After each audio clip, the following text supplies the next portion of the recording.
Hi friends, welcome back to our channel. നമ്മൾ ഇന്ന് first discuss ചെയ്യാൻ പോകുന്ന ടോപ്പിക് എന്ന് പറയുന്നത് ഫങ്ഷൻസ് ഓഫ് മാനേജ്മെന്റ് ആണ്. Functions of management means the element of the activities which A manager perform. അതിനെയാണ് നമ്മൾ എന്ത് പറയുന്നത് ഫങ്ഷൻസ് ഓഫ് മാനേജ്മെന്റ് എന്ന് പറയുന്നത്. എന്തൊക്കെ ആക്ടിവിറ്റീസ് ആണോ ഒരു മാനേജ്മെന്റ് അല്ലെ ഒരു മാനേജർ നടത്തുന്നത് അതിനെയാണ് ഫങ്ഷൻസ് ഓഫ് മാനേജ്മെന്റ് എന്ന് സിമ്പിളായിട്ട് പറയുന്നത്. ഇതിൽ വരുന്ന ഫങ്ഷൻസ് നമ്മൾ പറഞ്ഞായിരുന്നു കഴിഞ്ഞ ടോപ്പിക്കിൽ. ഫങ്ഷൻസ് എന്തൊക്കെയാണ്? Planning, organising, staffing, directing and controlling. ഇതാണ് മെയിൻ ആയിട്ടുള്ള ഫങ്ഷൻസ് എന്ന് പറയുന്നത് മാനേജ്മെന്റിന്റെ. ഇതിൽ ഒന്നാമത്തെ നമുക്ക് നോക്കാം, പ്ലാനിങ്. പ്ലാനിങ് എന്ന് പറഞ്ഞാൽ എന്താണ്? It is deciding in advance what to do, how to do it and who is to do it. A plan is a future course of action. It is a process of examining various alternative course of action and selecting the best among them. Planning എന്ന് പറഞ്ഞാൽ നമുക്ക് എന്തൊക്കെ ചെയ്യണം. ഒരു ബിസിനസ്സിന്റെ കേസല്ല നമ്മൾ പറഞ്ഞുകൊണ്ടിരിക്കുന്നത്. അപ്പോൾ ഒരു ബിസിനസ്സിൽ നമ്മൾ എന്തൊക്കെ ചെയ്യാൻ പോകുന്നു എന്നതിനെ കുറിച്ച് നമ്മൾ മുൻകൂട്ടി ഒരു രൂപരേഖ തയ്യാറാക്കുന്നതിനെയാണ് പ്ലാനിങ് എന്ന് പറയുന്നത്. ഒരു ബിസിനസ് ആകുമ്പം പല കാര്യങ്ങൾ ചെയ്യാനുണ്ട്. അതായത് ഒരു പ്രൊഡക്ഷൻ നടത്തണമെങ്കിൽ അതിനുള്ള ഫിനാൻസ് കണ്ടെത്തണം, പിന്നെ പ്രൊഡക്ഷന് വേണ്ട റിസോഴ്സസ് കണ്ടെത്തണം, അതിൻ്റെ പ്രോസസ്സ് നടത്തണം, അതിനുശേഷം അത് മാർക്കറ്റിലെത്തിക്കണം, മാർക്കറ്റിലെത്തി സെയിൽസ് നടത്തണം, അങ്ങനെയുള്ള കാര്യങ്ങളുണ്ട്. അത് പ്രൊഡക്റ്റ് ആയാലും സർവീസ് ആയാലും ഇതേ പ്രോസസ്സ് തന്നെയാണ്. അപ്പോൾ ഇത്രയും ആക്ടിവിറ്റീസ് അത് ഏതൊക്കെ രീതിയിൽ ചെയ്യണം എന്ന് നമ്മൾ മുൻകൂട്ടി ഒരു ഡിസൈഡ് ചെയ്യുന്ന അതിനെയാണ് എന്ത് പറയുക, പ്ലാനിങ് എന്ന് പറയുന്നത്.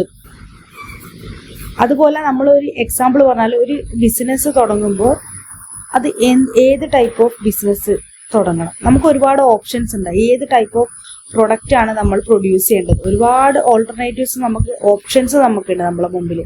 അപ്പോൾ ഏത് ടൈപ്പ് വേണം, എത്ര ക്വാളിറ്റി ആയിരിക്കണം നമ്മൾ പ്രൊഡ്യൂസ് ചെയ്യേണ്ടത്. നമ്മളെ സറൗണ്ടിങ്ങിൽ നോക്കി നമ്മൾ റിസർച്ച് നടത്തി.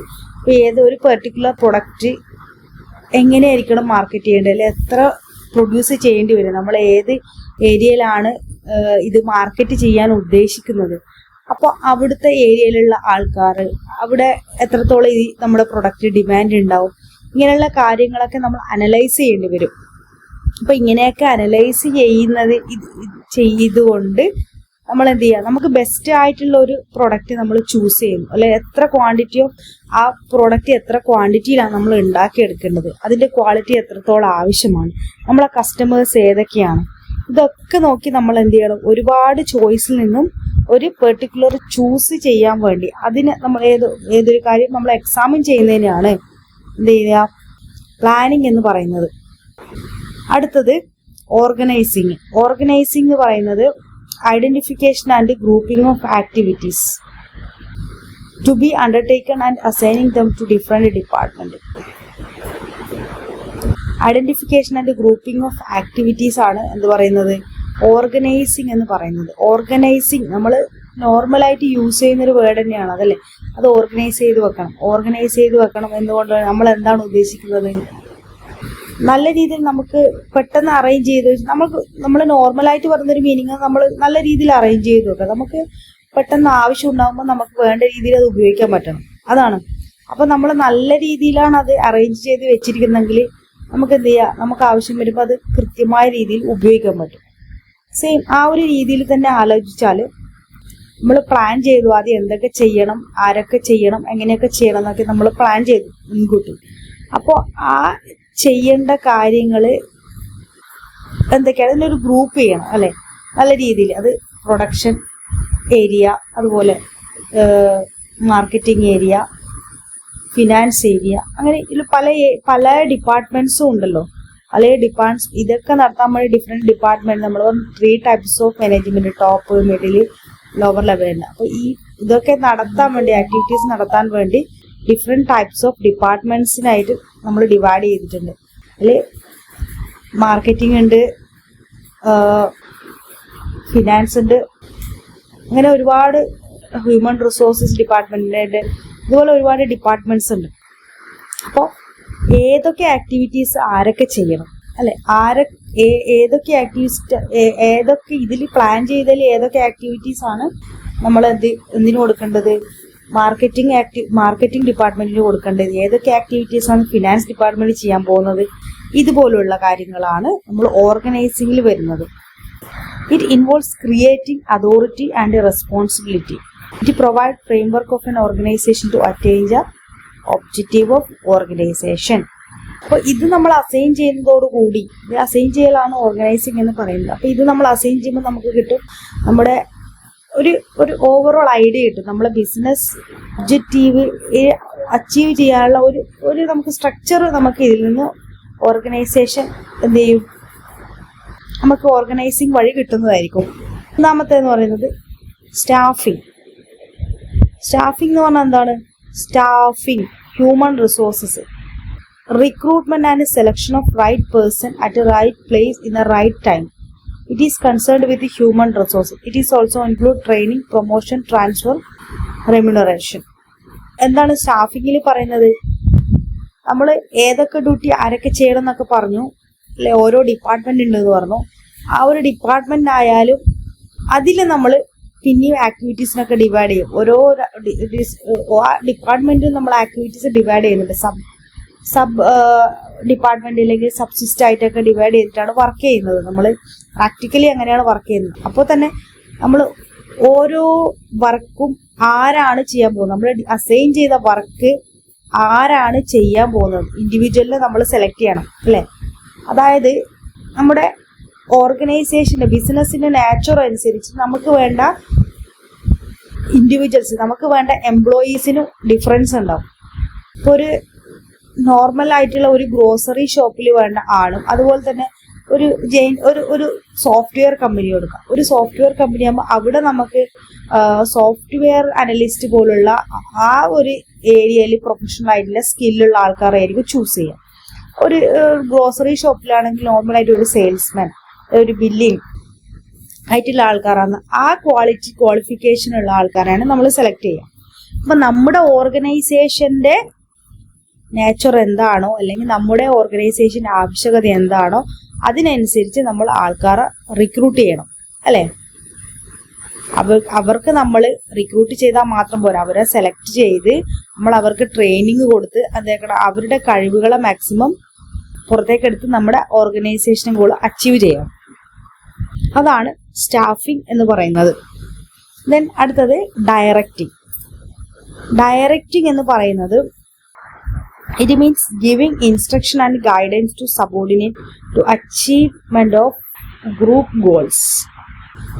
The different direction function involves supervising, communicating, leadership and motivation. ഇപ്പൊ നമ്മൾ പറഞ്ഞു സ്റ്റാഫിനെയൊക്കെ നമ്മൾ റിക്രൂട്ട് ചെയ്തു. സ്റ്റാഫിനൊക്കെ റിക്രൂട്ട് ചെയ്താലും എന്ത് ചെയ്യണം, നമ്മൾ അവർക്ക് ഇൻസ്ട്രക്ഷൻസും ഗൈഡൻസും ഒക്കെ കൊടുത്തുകൊണ്ടിരിക്കണം. അതായത് നമ്മുടെ ഒബ്ജക്റ്റീവ് എന്താണോ ആ ഒബ്ജക്റ്റീവ് അച്ചീവ് ചെയ്യാൻ ആവശ്യമായിട്ടുള്ള ഗൈഡൻസും ഇൻസ്ട്രക്ഷൻസും നമുക്ക് ഏത് രീതിയിലാണോ ഔട്ട്പുട്ട് കിട്ടേണ്ടത് ആ ഔട്ട്പുട്ട് കിട്ടാൻ വേണ്ടി നമ്മൾ എന്ത് എടുക്കണം, ആ ഔട്ട്പുട്ടിന് വേണ്ടിയുള്ള നമ്മൾ ഇൻസ്ട്രക്ഷൻസ് ആ രീതിയിൽ നമ്മൾ എംപ്ലോയീസിനെ വർക്ക് ചെയ്യിപ്പിച്ചെടുക്കുക. അവിടെ എഫേർട്ടിനെ യൂസ് ചെയ്യേണ്ടത് എങ്ങനെയായിരിക്കണം, നമ്മുടെ ഓർഗനൈസേഷന്റെ ഗോൾ അച്ചീവ് ചെയ്യേണ്ട രീതിയിലായിരിക്കണം. അങ്ങനെ നൽകുന്നതിനെ സൂപ്പർവിഷൻ നൽകുന്നതിനെയാണ് നമ്മൾ എന്ന് പറയാം ഡയറക്റ്റിംഗ് എന്ന് പറയാം. Next controlling. ഇതിലെന്താണ് പറയുന്നത്?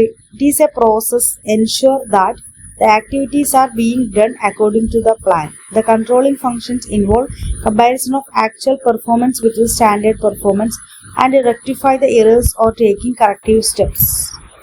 കൺട്രോളിംഗ് എന്ന് പറയുന്നത് എന്താണ്? നമ്മുടെ പ്ലാനിങ്ങിന്റെ സമയത്ത് നമ്മൾ ഒരു സ്റ്റാൻഡേർഡൊക്കെ സെറ്റ് ചെയ്തിട്ടുണ്ടാവും. ഇന്ന രീതിയിലാണ് നമ്മൾ അഡ്വാൻസ് ആയിട്ട് സെറ്റ് ചെയ്യുന്നുണ്ട്, ഇന്ന രീതിയിലാണ് നമ്മളെ കാര്യങ്ങൾ നടക്കുന്നത്, ഇന്ന രീതിയിലാണ് നമ്മൾ ഔട്ട്പുട്ട് വരേണ്ടത് എന്നൊക്കെ നമ്മൾ മുൻകൂട്ടി ഡിസൈഡ് ചെയ്തിട്ടുണ്ടാവും. അപ്പോൾ നമ്മുടെ ഔട്ട്പുട്ടിലേക്ക് എത്തുന്ന സമയത്ത്, നമ്മളെ ഫൈനൽ ഗോളിലേക്ക് എത്തിയതിന് ശേഷം നമുക്ക് കമ്പയർ ചെയ്യാൻ വേണ്ടി പറ്റും നമ്മൾ പ്ലാൻ ചെയ്തതുപോലെ തന്നെയാണോ കാര്യങ്ങൾ നടന്നിട്ടുള്ളത് എന്നുള്ളത്. അതാണ് ഈ കൺട്രോളിങ്ങിൽ നടക്കുന്നത്.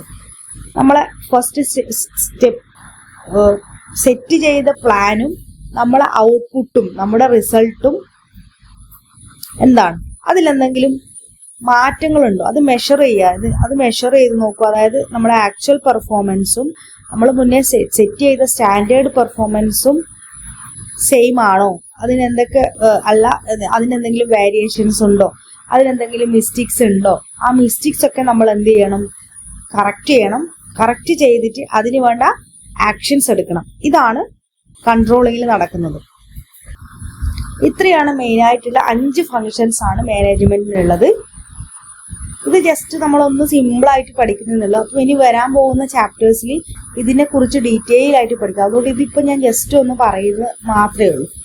പിന്നെ വേറൊരു കാര്യം കൂടി ഞാൻ ആഡ് ചെയ്യാൻ നേരത്തെ പറയാൻ വിട്ടുപോയി. പ്ലാനിങ്ങിന്റെ കേസിലാണ്. പ്ലാനിങ് എന്ന് പറയുന്നത് പ്ലാനിങ് എന്ന് പറഞ്ഞാൽ എപ്പോഴും പ്രോബ്ലം സോൾവ് ചെയ്യാനല്ല. പ്ലാനിങ് എന്ന് പറഞ്ഞാൽ നമ്മളെ ടെക്സ്റ്റ് ബുക്കിൽ കൊടുത്തിട്ടുണ്ട് ഈ കാര്യം. പ്ലാനിങ് എന്ന് പറയുന്നത് നമുക്ക് എന്ത് ചെയ്യാൻ വേണ്ടി, പ്ലാൻ ചെയ്തിട്ടുണ്ടെങ്കിൽ നമുക്ക് അഡ്വാൻസ് ആയിട്ട് എന്തെങ്കിലും പ്രതിസന്ധി വരുമ്പോൾ അതിനെ നമുക്ക് എന്ത് ചെയ്യാൻ വേണ്ടി പറ്റും, അതെങ്ങനെ മാനേജ് ചെയ്ത് ഓവർകം ചെയ്ത് പോവാം. ഒരു പ്രശ്നം വരുന്ന സമയത്ത് അതിനെ നമുക്ക് ഓവർകം ചെയ്ത് പോവാൻ വേണ്ടി പ്ലാനിങ് വഴി പറ്റും. അല്ലാതെ നമ്മളെ പ്രോബ്ലം ഒന്നും ഇല്ലാതെ മുന്നോട്ട് പോവാന്ന് ഓർഗനൈസേഷൻ മുന്നോട്ട് പോകില്ല. അതായത് നമ്മൾ പ്ലാൻ ചെയ്തത് കൊണ്ട് എല്ലാ പ്രോബ്ലം സോൾവ് ആയി എന്നല്ല അർത്ഥം. ഓക്കെ, ഒരു പ്ലാനിങ് നടത്തിയിട്ടുണ്ടെങ്കിൽ നമുക്ക് എന്തെങ്കിലും പ്രതിസന്ധി വന്നാൽ അതിനെ നമ്മൾ ഓവർകം ചെയ്യാനുള്ള ഒരു പ്ലാനിങ്, അതായത് കണ്ടിൻജൻസി പ്ലാനിങ് നമ്മൾ സെറ്റ് ചെയ്തിട്ടുണ്ട് പ്ലാനിങ്ങിൽ. അതാണ് ഉദ്ദേശിക്കുന്നത്. എന്നാലും നമുക്ക് ബിസിനസ് മുന്നോട്ട് പോകാൻ വേണ്ടി പറ്റും. പിന്നെ നമ്മൾ ഇതിന് നേരത്തെ പറഞ്ഞൊരു കാര്യമാണ് ഈ 5 ഫങ്ഷൻസും എന്ന് പറയുന്നത് ഓരോന്നോരോന്നായിട്ടല്ല പെർഫോം ചെയ്തത്, ഇതല്ലേ, ഒറ്റക്കൊറ്റക്കല്ല ഇത് പെർഫോം ചെയ്ത് ഒന്നിച്ച് കണ്ടിന്യൂസ് ആയിട്ട് ഒരേ ടൈമിൽ നടന്നുകൊണ്ട് പോകുന്നതാണ്. ഇതെല്ലാം ഇന്റർ റിലേറ്റഡ് ആണ്. എല്ലാ ഫങ്ഷൻസും ഇന്റർ റിലേറ്റഡ് ആണ്. അതുപോലെ തന്നെ ഇതൊരു ലൂപ്പാണ്, കണ്ടിന്യൂസ് പ്രോസസ് ആണ്. ഇത് കണ്ടിന്യൂ ചെയ്ത് പോകുന്ന കാര്യമാണ് കേട്ടോ. അതായത് ഒരേ ടൈമിൽ മാനേജർ എന്ത് ചെയ്യണ്ടാവും, പ്ലാൻ ചെയ്തുകൊണ്ടിരിക്കുന്നതാണ്. ചിലപ്പോൾ ടോപ്പ് ലെവൽ മാനേജേഴ്സ് പ്ലാൻ ചെയ്തുകൊണ്ടിരിക്കുന്ന ഫ്യൂച്ചർ ഇവന്റ്സ്, അതേ സമയത്ത് താഴെയുള്ള ഒരു മിഡിൽ മാനേജറോ, അതായത് മാനേജർ എന്ത് ചെയ്യുന്നുണ്ടാവും, പ്രോബ്ലംസ്, എംപ്ലോയീസിന്റെ പ്രോബ്ലംസ് സോൾവ് ചെയ്തുകൊണ്ടിരിക്കും. അപ്പൊ ഈ ഫങ്ഷൻസും ഒക്കെ ഒരേ ടൈമിൽ അറ്റ് എ ടൈമിൽ നടന്നുകൊണ്ടിരിക്കുന്നുണ്ടോ. ഓക്കെ, അടുത്തത് നമ്മളെ ടോപ്പിക് എന്ന് പറയുന്നത് കോർഡിനേഷൻ ആണ്. Coordination the essence of management എന്നാണ് അറിയപ്പെടുന്നത്. എന്താണ് കോർഡിനേഷൻ? കോർഡിനേഷൻ എന്ന് പറയുന്നത് സിമ്പിൾ ആണ്, ഞാൻ സിമ്പിളായിട്ട് കൊടുത്തിട്ടുണ്ട്. Coordination refers the process of integrating activities of different units of an organization to achieve the organizational goals. അതായത് ഞാൻ നേരത്തെ പറഞ്ഞു, ഒരു ഓർഗനൈസേഷനിൽ നമ്മൾ ആദ്യം planning, top level management plan ചെയ്തു. ആ പ്ലാൻ ചെയ്ത കാര്യങ്ങൾ നമ്മൾ ഓർഗനൈസ് ചെയ്തു. അപ്പൊ സ്റ്റാഫിംഗ് ഉണ്ട്, ഇതെങ്ങനെയൊക്കെ പറഞ്ഞു. അപ്പൊ ഇതൊക്കെ നടത്തിയെടുക്കാൻ വേണ്ടിയിട്ട് വേരിയസ് ഡിപ്പാർട്ട്മെന്റ്സ് ഉണ്ട് എന്ന് പറഞ്ഞു. ഫിനാൻസ്, മാർക്കറ്റിംഗ്, ഹ്യൂമൻ റിസോഴ്സസ്, ഇതുപോലുള്ള ഒരുപാട് സബ് ഡിപ്പാർട്ട്മെന്റ്സ് ഉണ്ട്. അപ്പോൾ ആ ഡിപ്പാർട്ട്മെന്റ്സും എന്ത് ചെയ്യും, അവരുടെ ഡിപ്പാർട്ട്മെന്റ്സ് ഹെഡ്സ്, ഡിപ്പാർട്ട്മെന്റൽ മാനേജേഴ്സ് ഉണ്ടാവും. അവരും എന്ത് ചെയ്യും, അവരുടെ താഴേക്കിടയിലുള്ള ലോവർ എംപ്ലോയീസിന് അവരുടെ ഡ്യൂട്ടീസ് ഡിവൈഡ് ചെയ്ത് കൊടുക്കും. അപ്പോൾ ഇവിടെ എന്താ നടക്കുന്നത്, ഒരുപാട് ആക്ടിവിറ്റീസ് നമ്മൾ ബിസിനസ്സിൽ നടക്കുന്നില്ലേ, sub activities, sub systems, business ഒരു സിസ്റ്റം, അതിൻ്റെ ഒരു സബ് സിസ്റ്റംസ്, അങ്ങനെ ഡിഫറെന്റ് സ്മോൾ ആക്ടിവിറ്റീസ് ഇങ്ങനെ കണ്ടിന്യൂസ് നടന്നുകൊണ്ടിരിക്കുന്നുണ്ട്. അപ്പൊ ഈ ആക്ടിവിറ്റീസിനെ ഒക്കെ നമ്മൾ എന്ത് ചെയ്യണം, ഇന്റഗ്രേറ്റ് ചെയ്യണം. എന്നാൽ മാത്രമേ നമ്മുടെ ഓർഗനൈസേഷന്റെ ഗോള് നമുക്ക് അച്ചീവ് ചെയ്യാൻ വേണ്ടി പറ്റും. ഇതിനൊക്കെ സിങ്ക് ചെയ്യുന്ന പ്രോസസ്സിനെയാണ് കോർഡിനേഷൻ എന്ന് പറയുന്നത്. അതുകൊണ്ടാണ് എന്ത് പറയുന്നത്, ഇതിനെ എസൻസ് ഓഫ് മാനേജ്മെന്റ് എന്ന് പറയുന്നത്. ബട്ട് ഇതൊരു സെപ്പറേറ്റ് ഫംഗ്ഷൻ അല്ല കേട്ടോ. അതായത് ഇനി അവിടെ നമുക്ക് it is not a separate function, it is not called as a function of management. Separate function ആയിട്ട് നമുക്ക് കാണാൻ വേണ്ടി പറ്റൂല. But it is needed at all levels of management. എല്ലാ ലെവൽസിലും ഇത് ആവശ്യമാണ്. ടോപ്പ് ലെവലിലും, മിഡിൽ ലെവലും, ലോവർ ലെവലും, ഇങ്ങനെ 3 ടൈപ്പ് ഓഫ് ലെവൽസ് ആണല്ലോ ഉള്ളത്. അപ്പൊ എല്ലാ ലെവൽസിലും, നമ്മൾ മാനേജ്മെന്റിന്റെ എല്ലാ ലെവൽസിലും കോർഡിനേഷൻ ആവശ്യമാണ്. അപ്പോൾ എന്തുകൊണ്ടാണ് ഇത് എസൻസ് ഓഫ് മാനേജ്മെന്റ് എന്ന് വിളിക്കുന്നത്, കോർഡിനേഷൻ എന്തുകൊണ്ടാണ് എസൻസ് ഓഫ് മാനേജ്മെന്റ് എന്ന് വിളിക്കുന്നത്? ഇതിന്റെ കാര്യം എന്താണ്? ഒന്നാമത്തെ കാര്യം എന്ന് പറയുന്നത് ഇറ്റ് ബൈൻഡ്സ് ഓൾ ഫങ്ഷൻസ്. അത് 5 ഫങ്ഷൻസ് മെയിൻ ആയിട്ടുണ്ട് എന്ന് പറഞ്ഞു. അപ്പൊ ഈ ഫങ്ഷൻസിനെ എല്ലാം ഒന്ന് ബൈൻഡ് ചെയ്യുന്നത് അല്ലെ, ഒന്നിച്ച് നിർത്തുന്നത് ഏതാണ്, ഒന്നിച്ച് കൊണ്ടുപോകുന്നത് ഈ കോർഡിനേഷൻ ആണ്. കോർഡിനേഷൻ ഉണ്ടെങ്കിൽ മാത്രമേ എല്ലാ ഫങ്ഷൻസും ഒന്നിച്ച് മുന്നോട്ട് പോകാൻ വേണ്ടി പറ്റൂ. ഞാൻ പറഞ്ഞല്ലോ, ഒരു ഫംഗ്ഷൻ ഒരു അറ്റ് എ ടൈമിൽ നടക്കുന്നില്ല, എല്ലാ ഫംഗ്ഷനും ഈ അറ്റ് എ ടൈമിൽ നടക്കുന്നില്ല. ഐസൊലേഷൻ ഓരോരോ ഫംഗ്ഷനായിട്ട് നടന്നുകൊണ്ടിരിക്കുന്നില്ല, ഒരേ ടൈമിൽ ഈ ഫംഗ്ഷൻസ് എല്ലാം നടന്നുകൊണ്ടിരിക്കുന്നതാണ്. അതുകൊണ്ട് തന്നെ ഇതിനെയൊക്കെ നമ്മൾ എന്ത് ചെയ്യേണ്ടി വരും, ഇന്റഗ്രേറ്റ് ചെയ്ത് ഒന്നിച്ച് മുന്നോട്ട് കൊണ്ടുപോകേണ്ടി വരും. അപ്പൊ ഇതിങ്ങനെ ചെയ്യുന്നത് കോർഡിനേഷൻ വഴിയാണ്. ഇനി കോമൺ ത്രെഡ്. കോർഡിനേഷൻ എന്ന് പറയുന്നത് എല്ലാ ഏരിയസിന്റെയും, എല്ലാ ഡിപ്പാർട്ട്മെന്റ്സിന്റെയും, എല്ലാ ബിസിനസിന്റെയും, എല്ലാ ഏരിയാസിന്റെയും, എല്ലാ സിസ്റ്റംസിന്റെയും എന്താണ് മെയിൻ ആയിട്ടുള്ള ത്രെഡ്, ഒരു ത്രെഡായിട്ട് വിശേഷിപ്പിക്കാം. ആ ഒരു കോർഡിനേഷൻ കോർഡിനേറ്റ് ചെയ്ത ആളാണ് ഇത്. ഇന്റർ കണക്റ്റഡ് ആണ് എല്ലാ ഡിപ്പാർട്ട്മെന്റ്സും, പല ഡിപ്പാർട്ട്മെന്റ്സ് ഉണ്ട് എന്ന് പറഞ്ഞല്ലോ. അപ്പൊ ഇതൊക്കെ ഇന്റർ കണക്റ്റഡ് ആണ്. അപ്പൊ ഇതിനെയൊക്കെ നമ്മൾ ഒന്നിച്ചു കൊണ്ടായാലേ നമ്മൾ എന്ത് ചെയ്യാൻ വേണ്ടി പറ്റും, ബിസിനസ് സ്മൂത്ത് ആയിട്ട് റൺ ചെയ്യാൻ പറ്റും, അവരുടെ ബിസിനസിന്റെ ഗോൾ അച്ചീവ് ചെയ്യാൻ വേണ്ടി പറ്റും. അപ്പൊ ഇതിനെ കോമൺ ത്രെഡ് എന്ന് വിളിക്കും. അടുത്തത് അച്ചീവ്സ് ഹാർമണി. എന്താണ് ഉദ്ദേശിക്കുന്നത്, ഇൻഡിവിജ്വൽ എവേർട്സിനും അതായത് നമ്മുടെ ഗ്രൂപ്പ് ഗോൾസ് ആക്കി മാറ്റാൻ വേണ്ടി അത് തമ്മിലൊരു ബാലൻസ് കൊണ്ടുവരുന്നത് കോർഡിനേഷൻ ആണ്. നമ്മുടെ ഇൻഡിവിജ്വൽ ഗോൾസിനെ പേഴ്സണലൈസ്, ഓരോ ഇൻഡിവിജ്വൽസിനും ഓരോ ബാക്ക്ഗ്രൗണ്ടിൽ നിന്ന് വരുന്നതാണെന്നും അവർക്ക് അവരുടേതായ ഗോൾസ് ഒക്കെ ഉണ്ടാവും. ബട്ട് നമ്മുടെ അതിനെ മാറ്റി നിർത്തി നമ്മുടെ ഓർഗനൈസേഷൻ ഗോളിലേക്ക് അച്ചീവ് ചെയ്യാൻ വേണ്ട രീതിയിൽ അവരെ എംപ്ലോയീസിനെയൊക്കെ മാറ്റിയെടുക്കണമെന്നാണ്. അപ്പൊ ഇത് അവര് തമ്മിലുള്ള ഒരു കോർപ്പറേഷൻ, അതായത് ഒരു നമ്മുടെ ഗോൾ അച്ചീവ് ചെയ്യാൻ വേണ്ടിയിട്ട് എംപ്ലോയീസ് കോപ്പറേറ്റ് ചെയ്യണമല്ലോ. ഈ ഒരു കോപ്പറേഷൻ ഉണ്ടാക്കിയെടുക്കാൻ വേണ്ടിയിട്ട് കോർഡിനേഷൻ സഹായിക്കുന്നുണ്ട്. ദെൻ അടുത്തത് implicit all activities. Explicit and implicit. Implicit എന്ന് പറഞ്ഞാല് ഇത് ഇൻക്ലൂഡഡ് എന്ന് പറഞ്ഞ പോലെയാണ്. അതായത് കോർഡിനേഷൻ ഉൾക്കൊണ്ടിട്ടുണ്ട്, എല്ലാ ഫങ്ഷൻസിലും കോർഡിനേഷൻ ഉണ്ട്. അതായത് പ്ലാനിങ് ആയിക്കോട്ടെ, ഓർഗനൈസിങ് ആയിക്കോട്ടെ, ഡയറക്റ്റിംഗ് ആയിക്കോട്ടെ, സ്റ്റാഫിംഗ് ആയിക്കോട്ടെ, ലാസ്റ്റ് വൺ കൺട്രോളിംഗ് ആയിക്കോട്ടെ, ഏത് ഫംഗ്ഷൻ എടുത്താലും ആ എല്ലാ ഫംഗ്ഷനിലും നമുക്ക് എന്ത് വേണം, കോർഡിനേഷൻ വേണം. അതാണ് ഉദ്ദേശിച്ചത്. 5ാമത്തെ പോയിന്റ് യൂണിറ്റി ഓഫ് ആക്ഷൻ എന്ന് പറഞ്ഞാൽ through coordination a manager ensure an orderly arrangement of effort to provide unity of action in reaching common objectives. നമ്മളൊരു കാര്യം ചെയ്യുമ്പോൾ ഒരു ഓർഡറിൽ ചെയ്യണം എന്ന് പറയുന്നില്ല, അതാണ് ഇവിടെ ഉദ്ദേശിക്കുന്നത്. നമ്മൾ നല്ല രീതിയിൽ നല്ലൊരു അറേഞ്ച്ഡ് ആയിട്ട് നമ്മൾ വെറുതെ നമ്മൾ എഫേർട്ട് ഇട്ടുകൊണ്ട് കാര്യമുള്ളൂ. അതെന്തുകൊണ്ട് വേണം, അതിനൊരു നമ്മൾ നല്ല അറേഞ്ച് ചെയ്ത് നല്ല രീതിയിൽ ചെയ്യണം. അപ്പോൾ ആ ഒരു നല്ല രീതിയിൽ പോകണമെങ്കിൽ യൂണിറ്റി ഓഫ് ആക്ഷൻ, നമ്മൾ തമ്മിലുള്ള ഒരു ഐക്യം നല്ല രീതിയിൽ എൻഷുർ ചെയ്യാൻ വേണ്ടിയിട്ട് ഏത് സഹായിക്കും, നമ്മുടെ കോർഡിനേഷൻ സഹായിക്കും. ഇത്രയാണ് നമ്മുടെ കോർഡിനേഷൻ. എന്തുകൊണ്ടാണ് എസൻസ് ഓഫ് മാനേജ്മെന്റ് എന്ന് വിളിക്കാൻ കാരണം എന്ന് ജസ്റ്റ് പറഞ്ഞതേ ഉള്ളൂ. അടുത്തത് നമുക്ക് പോകേണ്ടത് ക്യാരക്ടറിസ്റ്റിക്സ് ഓഫ് കോർഡിനേഷൻ ആണ്.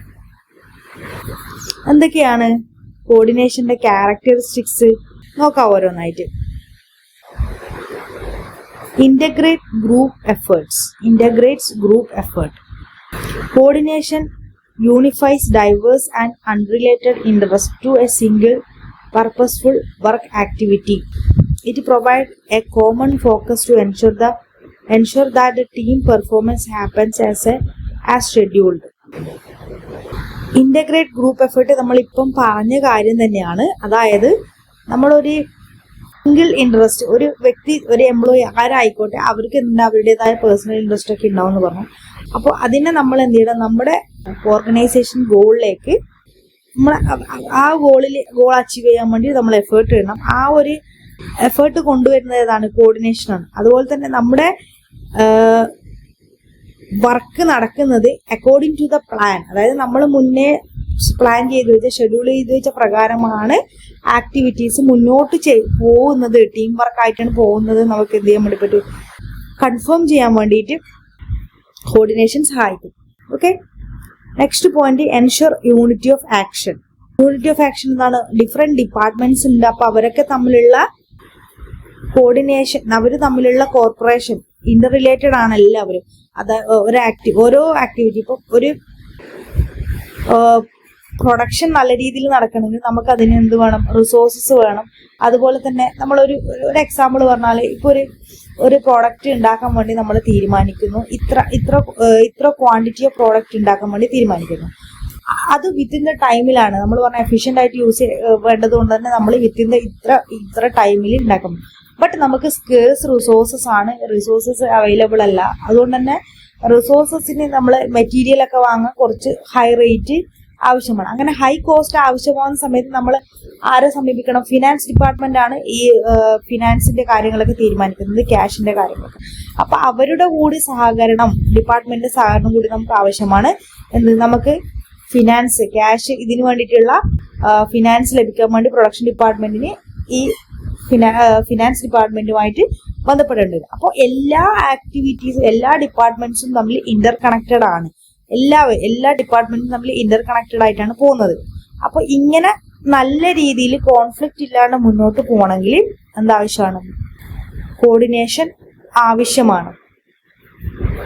ഇനി നെക്സ്റ്റ്, കണ്ടിന്യൂസ് പ്രോസസ്. കോർഡിനേഷൻ എന്ന് പറയുന്നത് ഒരു കണ്ടിന്യൂസ് പ്രോസസ് ആണ്. ഇത് ഒരു വൺ ടൈം പ്രോസസ് ഒന്നും അല്ല, it is N on going process ആണ്. പ്ലാനിങ് സ്റ്റേജും മുതൽ നമ്മുടെ ഫൈനൽ കൺട്രോളിങ് സ്റ്റേജ് വരെ ഈ കോർഡിനേഷൻ ഉണ്ട് എന്ന് പറഞ്ഞു. ഓരോ സ്റ്റേജിനും നമുക്ക് ഒരു സ്റ്റേജിൻ്റെ അകത്തും ഓരോ ഫംഗ്ഷൻ്റെ അകത്തും നമ്മുടെ കോർഡിനേഷൻ ഇൻവോൾവ്ഡ് ആണ്. നമ്മുടെ മാനേജ്മെന്റ് ഫംഗ്ഷനും ഒരു കണ്ടിന്യൂസ് പ്രോസസ് ആണല്ലോ. അപ്പൊ അതിന്റെ കൂടെ എന്തുവാണ്? നമ്മുടെ കോർഡിനേഷനും എന്താണ്? കണ്ടിന്യൂസ് പ്രോസസ് ആണ്. All pervasive function. യെസ്, നമ്മൾ ഓൾറെഡി പറഞ്ഞു കഴിഞ്ഞു, എല്ലാ ഡിപ്പാർട്ട്മെന്റും ഇന്റർ റിലേറ്റഡ് ആണ്. എല്ലാ ലെവൽസ് ഓഫ് മാനേജ്മെന്റിലും കോർഡിനേഷൻ ആവശ്യമാണ്. നമ്മുടെ എല്ലാ ഡിപ്പാർട്ട്മെന്റ്സിന്റെയും എഫേർട്സും അവരുടെയൊക്കെ ഹാർഡ് വർക്ക് ഇന്റഗ്രേറ്റ് ചെയ്യാൻ വേണ്ടി നമുക്ക് എന്ത് വേണം? കോർഡിനേഷൻ ആവശ്യമാണ്. അപ്പൊ എല്ലാ മേഖലയിലും, എല്ലാ ഫങ്ഷൻസിലും, മാനേജ്മെന്റ് ഫങ്ഷൻ നടക്കണമെങ്കിലും ഓരോ ഡിപ്പാർട്ട്മെന്റൽ ഫങ്ഷൻ നടക്കണമെങ്കിലും എല്ലാത്തിനും നമുക്ക് കോർഡിനേഷൻ ആവശ്യമാണ്. എല്ലാ ലെവൽസിലും, ടോപ്പ് ലെവലും, ഏത് ലെവൽസ് ഓഫ് മാനേജ്മെന്റ് എടുത്താലും അവിടെയും കോർഡിനേഷൻ ആവശ്യമാണ്. അപ്പോൾ എല്ലാ മേഖലയിലും ഒന്നുണ്ട്, ഓൾ പെർവേസീവ് ഫംഗ്ഷൻ ആണ് എന്ത്? കോർഡിനേഷൻ എന്ന് പറയുന്നത്. ഇനി അഞ്ചാമത്തെ കാര്യം, responsibility of all managers. Coordination എന്ന് പറയുന്നത് ഒരു മാനേജറെ ഡ്യൂട്ടി അല്ല. എല്ലാ ഡിപ്പാർട്ട്മെന്റ്സിലെയും മാനേജേഴ്സും എന്ത് ചെയ്യുന്നുണ്ട്? ടോപ്പ് ലെവൽ, ഏത് ഡിപ്പാർട്ട്മെന്റ്സ് ആയാലും, ഏത് ടോപ്പ് ലെവൽസ് ഓഫ് മാനേജ്മെന്റ് ആയാലും കോർഡിനേഷൻ എന്ന് പറയുന്നത് എല്ലാവരുടെയും ഡ്യൂട്ടി ആണെന്നാണ് പറയുന്നത്, അല്ലെ? Top level managers coordinate with subordinates four overall policy. Middle level manager link the top levels and operational managers coordinate the actual work of the employees. അപ്പോൾ അവർക്ക് എല്ലാ ഡിപ്പാർട്ട്മെന്റ്സിലും, എല്ലാ ഏരിയയിലും അവർക്ക് അവരുടേതായ കോർഡിനേറ്റ് ചെയ്യേണ്ട ആക്ടിവിറ്റീസ് ഉണ്ടാവും. ഓരോരാൾക്കും ഡിഫറെന്റ് ആണെന്ന് മാത്രം. എന്തൊക്കെ കാര്യങ്ങളാണ് കോർഡിനേറ്റ് ചെയ്യേണ്ടത് എന്നുള്ളത് അവർക്ക് ഓരോ ഡിപ്പാർട്ട്മെന്റിലും അല്ലെങ്കിൽ ഓരോ ടോപ്പ് ലെവൽസിലും കോർഡിനേറ്റ് ചെയ്യേണ്ട കാര്യങ്ങൾ ഡിഫറെന്റ് ആയിരിക്കും. അതുകൊണ്ട് തന്നെ എല്ലാ സ്ഥലത്തും ഉണ്ട് എന്ന് പറഞ്ഞു. കോർഡിനേഷൻ എന്ന് പറഞ്ഞാൽ ഓൾ പെർവേസീവ് ഫംഗ്ഷൻ എന്ന് പറഞ്ഞു. അപ്പൊ അവർക്ക് എല്ലാ മാനേജേഴ്സിന്റെയും റെസ്പോൺസിബിലിറ്റിയാണ് കോർഡിനേഷൻ. എല്ലാവർക്കും കോർഡിനേഷൻ നടത്തണം. അടുത്തത് deliberate function. Manager must coordinate the effort of different people in conscious and deliberate manner. While employees may be willing to cooperate, coordination is still needed to giving that willing spirit clear direction and avoid waste effort. Coordination deliberate function എന്ന് പറഞ്ഞാല് ഒരു manager കൃത്യമായിട്ട് അവരുടെ efforts, അതായത് വർക്കേഴ്സിന്റെ, എംപ്ലോയീസിനെ കൃത്യമായിട്ട് conscious ആയിട്ട് നമ്മൾ coordinate ചെയ്യണം എല്ലാ ആക്ടിവിറ്റീസും. ഇപ്പൊ എംപ്ലോയീസ് ഒക്കെ ഹാർഡ് വർക്ക് ചെയ്യാൻ റെഡിയാണ്. They are willing to cooperate with, they are ready to hard work, അല്ലെ? അവര് വർക്ക് ചെയ്യാൻ റെഡിയാണ്. ബട്ട് എന്നാലും അവിടെ എന്ത് വേണം? കോർഡിനേഷൻ ആവശ്യമാണ്. കൃത്യമായ ഡയറക്ഷൻസ് കൊടുക്കണം. നമ്മൾ വെറുതെ എഫേർട്ട് ഇട്ടുകൊണ്ട് കാര്യമില്ലല്ലോ. അപ്പൊ അതിന് നമുക്കൊരു റിസൾട്ട് ഉണ്ടാവണമല്ലോ. അപ്പൊ ആ റിസൾട്ട് ഉണ്ടാവാൻ വേണ്ടിയിട്ട് നമ്മൾ കൃത്യമായി നമ്മുടെ ഗോൾ എന്താണോ അത് അച്ചീവ് ചെയ്യാൻ ആവശ്യമായ ഡയറക്ഷനും മോട്ടിവേഷനും ഒക്കെ കൊടുത്തുകൊണ്ടിരിക്കണം. അതാണ് ഡെലിബറേറ്റ് ഫങ്ഷൻ എന്ന് പറയുന്നത്. അടുത്ത ടോപ്പിക്ക് ഇമ്പോർട്ടൻസ് ഓഫ് കോർഡിനേഷൻ. എന്തുകൊണ്ടാണ് നമ്മുടെ ബിസിനസ്സിൽ കോർഡിനേഷൻ ഇമ്പോർട്ടൻ്റ് ആയിട്ട് വരുന്നത് എന്നാണ് നമ്മൾ നോക്കാൻ വേണ്ടി പോകുന്നത്. എന്താണ് ഇമ്പോർട്ടൻസ്, കോർഡിനേഷന്റെ ഇമ്പോർട്ടൻസ് എന്താണ്? അതിന് മെയിൻ ആയിട്ട് 3 റീസൺസ് ആണ് ഉള്ളത്. ഒന്ന്, ഗ്രോത്ത് ഇൻ സൈസ്. ഒരു ബിസിനസ് ഗ്രോ ചെയ്തുകൊണ്ടിരിക്കുമ്പോൾ അവർക്ക് ഗ്രോത്ത് ഉണ്ടാവുമ്പോൾ, ഗ്രോത്ത് എങ്ങനെയാണ് ഉണ്ടാവുക? അവർക്ക് പ്രോഫിറ്റ് കൂടും, സെയിൽസ് കൂടും, ഇങ്ങനെയുള്ള രീതിയിൽ ഗ്രോത്ത് ഉണ്ടാവുന്ന സമയത്ത് തീർച്ചയായിട്ടും അവരുടെ നമ്പർ ഓഫ് എംപ്ലോയീസ് ഇൻക്രീസ് ചെയ്യും. അങ്ങനെ വരുന്ന സമയത്ത് ഒരുപാട് ഇൻഡിവിജ്വൽസ് ഉണ്ടാകുമ്പോൾ they are coming from the different background and they have different their own personal interest. So we have to combine, we have to coordinate, we have to direct them towards our organizational goal. Personal goals ഒരുപാട് ഉണ്ടെങ്കിലും എന്ത് ചെയ്യണം, നമ്മളെ അവരെ direct ചെയ്യണം എവിടത്തേക്ക്? നമ്മുടെ organisational ഗോൾസിലേക്ക്. അപ്പോൾ അങ്ങനെ ഡയറക്റ്റ് ചെയ്യാൻ വേണ്ടിയിട്ട് എന്ത് ചെയ്യണം? കോർഡിനേഷൻ ആവശ്യമാണ്. ഇനി രണ്ടാമത്തത് ഫങ്ഷണൽ ഡിഫറൻഷിയേഷൻ. എന്താണ് രണ്ടാമത്തെ പോയിന്റ് എന്ന് പറയുന്നത്? Functional differentiation. ഫങ്ഷണൽ ഡിഫറൻഷിയേഷൻ എന്ന് പറഞ്ഞാൽ നമ്മൾ ഒരു ബിസിനസ് ഓർഗനൈസേഷന്റെ ഫങ്ഷൻസിനെ ഡിഫറെന്റ് ഡിപ്പാർട്ട്മെന്റ്സിലേക്ക് നമ്മൾ സബ് ഡിവൈഡ് ചെയ്യുന്നുണ്ട്. അപ്പോൾ different department, finance, production, marketing, human resource etcetera, ഇങ്ങനെയുള്ള ഡിപ്പാർട്ട്മെന്റ് അവർക്ക് അവരുടേതായ വർക്കിംഗ് സ്റ്റൈൽ ഉണ്ടാവും. ഓരോ ഡിപ്പാർട്ട്മെന്റ്സിനും അവരുടേതായ ഗോൾസ് ഉണ്ടാവും, സബ് ഗോൾസ് ഉണ്ടാവും, ഓർഗനൈസേഷണൽ ഗോൾ ഉണ്ടാവും. ബട്ട് ഓരോ ഡിപ്പാർട്ട്മെന്റിനും അവർക്ക് അവരുടേതായ ഗോൾസ് ഉണ്ടാവും. അപ്പൊ അവർ അതിലായിരിക്കും കൂടുതൽ കോൺസെൻട്രേറ്റ് ചെയ്യാം. അതുകൊണ്ട് തന്നെ അപ്പൊ അവരുടെ ഡിപ്പാർട്ട്മെന്റിലെ കാര്യങ്ങളായിരിക്കും കൂടുതൽ ശ്രദ്ധിക്കും, അവരുടെ ഒബ്ജക്റ്റീവ് അച്ചീവ് ചെയ്യാൻ. ഇപ്പൊ ഒരു മാർക്കറ്റിംഗ് ആണെങ്കിൽ അവർക്ക് സെയിൽസ് ഇൻക്രീസ് ചെയ്യാന്നുള്ളതായിരിക്കും. ഫിനാൻസ് എന്നാണെങ്കിൽ അവർക്ക് കോസ്റ്റ് മാനേജ് ചെയ്യാന്നുള്ളതാണ്. കോസ്റ്റ് മാനേജ്മെന്റ് ആണ് മെയിൻ ആയിട്ട് വരുന്നത്. ഒരു പ്രൊഡക്ഷൻ ഡിപ്പാർട്ട്മെന്റ് ആണെങ്കിൽ ക്വാളിറ്റി നല്ല രീതിയിൽ കോസ്റ്റ് കുറച്ചുകൊണ്ട് പ്രൊഡക്ഷൻ നടത്തുക എന്നുള്ളതാണ് പ്രൊഡക്ഷൻ ഡിപ്പാർട്ട്മെന്റിന്റെ മെയിൻ. ഹ്യൂമൻ റിസോഴ്സ് ആണെങ്കിൽ എംപ്ലോയീസിനെ ചൂസ് ചെയ്ത് സെലക്ട് ചെയ്യുക എന്നുള്ളതാണ് അവരുടെ മെയിൻ ഒബ്ജക്റ്റീവ് എന്ന് പറയുന്നത്. അപ്പൊ എന്തുണ്ടാവും? ഈ ഡിപ്പാർട്ട്മെന്റ്സ് തമ്മിൽ ചിലപ്പോൾ കോൺഫ്ലിക്റ്റ് ഉണ്ടാവാൻ വേണ്ടിയിട്ട് ചാൻസ് ഉണ്ട്. അവർക്ക് ദേ ആർ